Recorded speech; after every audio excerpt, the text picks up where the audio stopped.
फिर तो बहुत अच्छा हुआ। मैं कल ही सुबह जाकर वहाँ से पानी पी लूंगा। तुम्हारा बहुत बहुत शुक्रिया चिड़िया रानी। मैं सारे पंछियों के उठने से पहले ही यहाँ से चला जाऊंगा।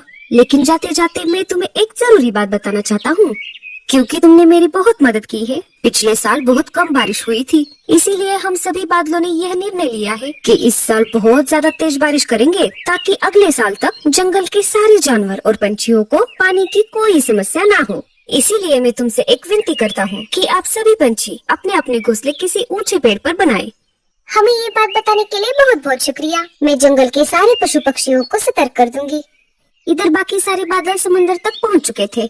अरे भाइयों, क्या पता हमारे बादल दोस्त को पानी मिला भी है या नहीं। अगर ऐसा ना हुआ तो हमारा तेज बारिश करने का फैसला गलत साबित हो जाएगा और जंगल में फिर से सूखा पड़ जाएगा। इसीलिए हमें जितना ज्यादा हो सके उतना ज्यादा पानी पीना होगा, और साथ ही साथ हमारे बादल दोस्त के हिस्से का भी पानी पीना होगा। अगर हमारे बादल दोस्त को पानी नहीं भी मिला तो उसकी जगह पर हम बारिश कर लेंगे। इधर दूसरे दिन सुबह जैसे लाडू चिड़िया ने बादल से कहा था कि पश्चिम की तरफ एक नदी है और उसमें बहुत सारा पानी है, वैसा ही बादल ने किया। बादल सुबह सुबह सारे पंछियों के नींद से जागने से पहले ही लाडू के घोंसले के पास वाले पेड़ से ही निकल पड़ा। सारे पंछी जाग गए। सुबह होते ही लाडू चिड़िया सीधा राजा जी के पास चली गई। अरे लाडो, कैसी हो तुम? बताओ, सुबह सुबह कैसे आना हुआ? क्या बताऊं राजा जी, बात ही कुछ ऐसी है। 1-2 दिन में हमारे जंगल में तेज बारिश होने वाली है। उस वजह से जंगल में बाढ़ भी आ सकती है। ये सब तुम्हें किसने बताया?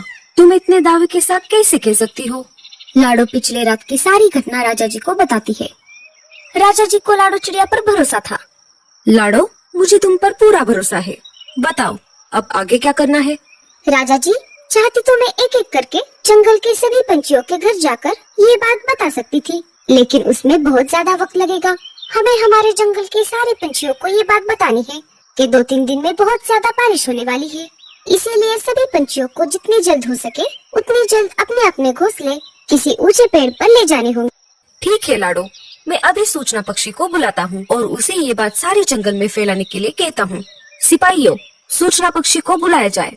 जी महाराज। राजा जी ने सिपाही पक्षियों को सारी बातें बता दी। थोड़ी देर बाद सूचना पक्षी जंगल में आ गए और उन्होंने पूरे जंगल में ये बात फैला दी। सुनो सुनो सुनो, खबर मिली है कि आने वाले 2-3 दिनों में जंगल में बहुत तेज बारिश होने वाली है। इसी तेज बारिश की वजह से जंगल में बाढ़ भी आ सकती है। इसीलिए राजा जी ने सारे पंछियों को ये सूचना दी है कि जितनी जल्द हो सके उतनी जल्द अपने अपने घोंसले ऊंचे पेड़ पर बना ले, ताकि बाढ़ के पानी से सुरक्षा हो सके। जंगल के सारे पंछियों ने राजा जी की सूचना को मानकर अपने अपने घोंसले किसी ऊंचे पेड़ पर ले जाना शुरू कर दिया। लेकिन मीनू मौसी ने राजा जी की बातों को नहीं माना। ये राजा भी ना पागल है, पागल। इसे कोई भी कुछ भी बता देता है और ये मान लेता है। मैं मेरा घोंसला छोड़कर कहीं पर भी नहीं जाऊंगी, चाहे कितनी भी तेज बारिश क्यों ना हो। तभी लाडो चिड़िया मीनू मौसी के पास आ जाती है। अरे मीनू मौसी, अभी तक आपने अपना घोंसला शिफ्ट नहीं किया, क्या आपको सूचना पक्षी की सूचना नहीं मिली? अरे काहे का सूचना पक्षी और काहे की सूचना, सब बकवास है। हमारे राजा को तो कोई काम ही नहीं है, खाली बैठकर इधर उधर की बातें